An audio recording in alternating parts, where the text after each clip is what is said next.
Yo,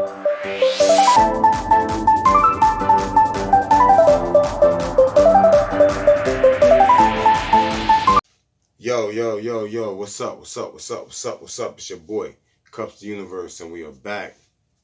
And I was thinking today, I was thinking about the Monopoly. When I was little, I remember we used to all come together as a family. I was little though, but it was really fun to play. I would go through the motions if I would lose, and I would try to cheat. Funny, weird shit. I remember all that shit I used to do. But that was Monopoly, right? So I'm thinking about Monopoly. So the first thing I thought about when I was thinking about this is something that a couple of people already put out there in the world. You know what I'm saying? It's like once the game is finished being played, everything goes back into the box. And I was like, yeah, that's true. Like everybody can play win, lose, or draw. It goes back into the box. And that goes to show you, like, if you think about it, right? Anybody could be the banker. But even the banker has to put the money back in the box. So the game is based on bankers. The jail, right? The pass go, get $200. The free parking. You know what I'm saying? The jail itself, and then the go to jail order enforcement. Luxury tax, right? So, I'm like, okay, that fact. But let's talk about something that I'm pretty sure nobody probably seen it like this. I was thinking about this the other day. And I was looking at the board, like in my head. And I'm like, okay, you got this block of lots of property. Before you even buy property, right, you can land on things that tax you from your money. So before you start making money, there's things that tax your money, whatever, before you even make it, which means that's debt. You know what I'm saying? That's adding on the debt, right? So, okay. I'm like, cool. But here's the thing I was really thinking about that really, I'm going to go into the conversation, but I'm going to leave this last point for last because I feel like it's that strong, right? It's probably something that nobody really thought about it. But, as far as the game is concerned, like that money that's in that box, that money technically, you know what I'm saying, could have been the money that we are always using to like spend. Because if y'all remember the food stamps, it looked like Monopoly money. Like in the 80s though. In the 90s, like late 80s, very early 90s. And then they turned that shit to a plastic card. You know what I'm saying? I remember all that shit. Niggas had books. And it was like you ripped the shit out the book. And it had value. You see what I'm saying? So even that food stamp currency that they used to have was sort of like Monopoly money. If the government put a serial number on the Monopoly money, that shit could be real tangible kind of fiat currency. You know what I'm saying? Like, that's hilarious. But who do you buy all this stuff from in the game? Who owns all this stuff in the game, right? I mean, you get to pick your piece, right? You get to pick the piece that the avatar. You get to pick the avatar, right? What is it, 8 avatars? So you get to pick your own avatar, and they start you off with a set amount of money. So you automatically are allowed a certain amount of cash to play the game, and then you roll the dice. You see how that correlates to like real life cash games, trying to get houses and luxury things, and then get taxed for the luxuries you own. Monopoly was literally what was used. Like, that's the system. That's the system. The only thing that wasn't in Monopoly was the stock market. If they had a way to incorporate an economy into, oh shit, I shouldn't even said that shit. I should, shit. Anyway, right? So I'm just thinking about Monopoly though. You know what I'm saying? You know, you got a car, you got a thimble, right? You got a top hat, right? What else you had on that? You had like a train, like a train, right? Uh, what else they had? They had some the iron, right? It had a couple of pieces, like those pieces also went back in the box. So even so look, even Monopoly, the avatar pieces, the pieces that you put down, and you actually was moving, even though you got the freedom to pick it.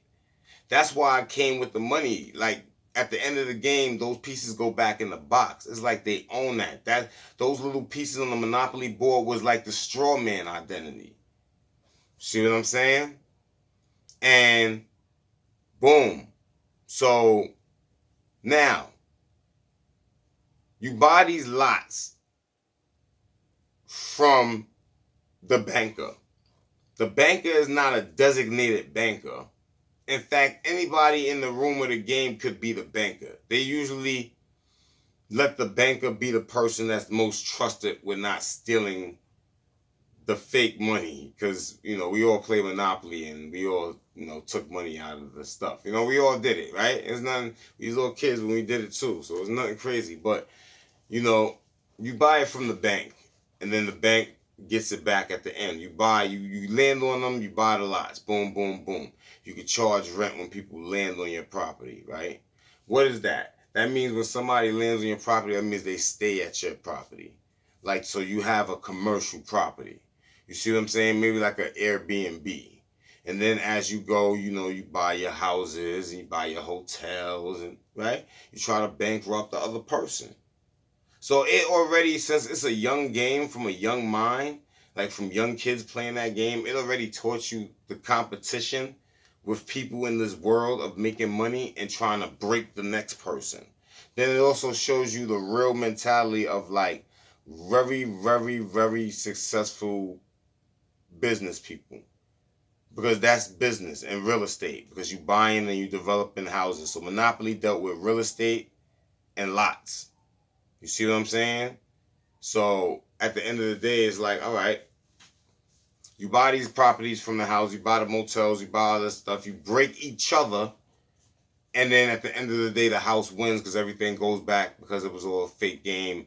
You never really did that, right? But let's look at that from an aspect. The aspect is this. Who owned the lots before the bankers? Who owned the lots before the banker money was printed? Right? If we talking about the game, the Monopoly game. See, that board game and that game Monopoly teaches colonization. It teaches conquering by agreeing to play a game based on rules in a system. You see what I'm saying? Like the game itself. If you look at the game itself, every single rule in the game, even the made up rules you make, it all leads to you chasing currency. The bank currency, the fake. And you know what's hilarious? Even in the game of Monopoly, when you ran out of currency, when everybody had too much currency, you know what you could do? You can just make more fake currency. Like you could just make more paper and put the numbers on it, and that would be the extra money. I don't know if a lot of people did that, but you really could have done that. And that goes to show you what banks really do when they print up more money just because they ran out of money. You gotta peep the psychology, because Monopoly was a deep programming game to keep the system popping. You know what I'm saying? It was to keep people in a way to see the world like I'm playing Monopoly. Then they gave you the game life, but I'm not gonna touch that.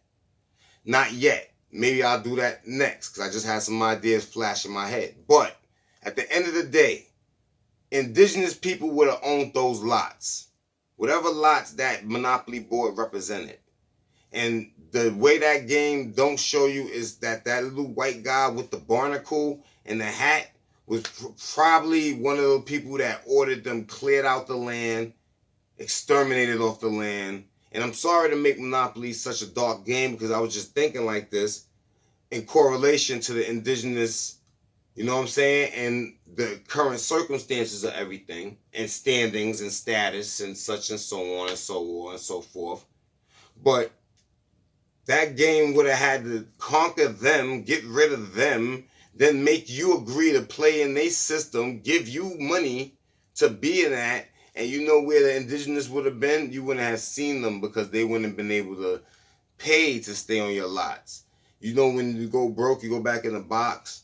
You see what I'm saying? So the game, if you look at that, but that's deeper than the game, because the game only starts from the system of currency.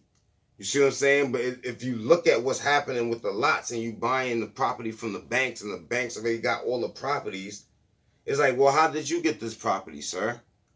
You see what I'm saying? So that's my idea on Monopoly. That was my deep epiphany on it. It's like, yo, this game forgot about the indigenous people that would have been on those lots before the bank took ownership of it. You see what I'm saying? Before the bank had all the properties in the bank, and you had to pay them, and they give you the little card, right? You see what I'm saying? So like when I analyze that with what's happening in real life, because literally in real life everybody's playing Monopoly. You go around the board, that's like you going around a week. You know what I'm saying? Like your work week or whatever you do to get money, you still got to go around a clock, pretty much a sundial. So you feel what I'm saying? It's like Monopoly was one of those games to program you into being really, really locked into a system of, like I said, real estate, like, you know what I'm saying? And basically like construction. You see what I'm saying? Because that's really what you did. You bought lots, and you built houses and hotels, and you rented out the property to whoever landed on it, and they had to pay you. You see what I'm saying? That's pretty much the game. And that's what you do in real life. So Monopoly was a program to keep you locked into the program of the system in real life through the game from young, because it was going to be hard coded through the game, because little kids always remember things that they like to have fun with. See what I'm saying? So that was just something I was thinking about. Could have been a high thought, high moment. Y'all let me know if that makes sense. Y'all let me know what y'all think about it. You know what I'm saying? But yo, it was always a pleasure to chop it up with you, man. Hope you have a happy, I don't want to call it what they call it. I want to call it something my own, like a happy grievance day or something, right? Because Memorial was like you go pay respects, right? Like grievance is happy grievance day. I hope your pain is a little less, and I hope the happy thoughts of the people you lost get stronger inside of you, to where all you remember is the good times and the happy times of whoever you lost. So that way, whenever you think about them, you're filled up, your spirit is filled with love, and you don't feel so angry in the world, because this world is very angry at the moment, you know? So, yo, it's your boy Kupz the Universe, a.k.a. Pole Lounge, a.k.a. P.D. Mossberg, and that's about that, man. You know what I'm saying? That's my thoughts on the Monopoly game as an adult. Being a young person that was playing that game a lot when I was little. You see what I'm saying? And going through the awakening of everything, and then looking back at that, like what that was truly designed to do. And it's not good nor bad. You know what I'm saying? It just is what it is. And I'm just pointing out what it is. You know what I'm saying? So, yo, I'm out once again, man. Salute to all y'all, man. One love.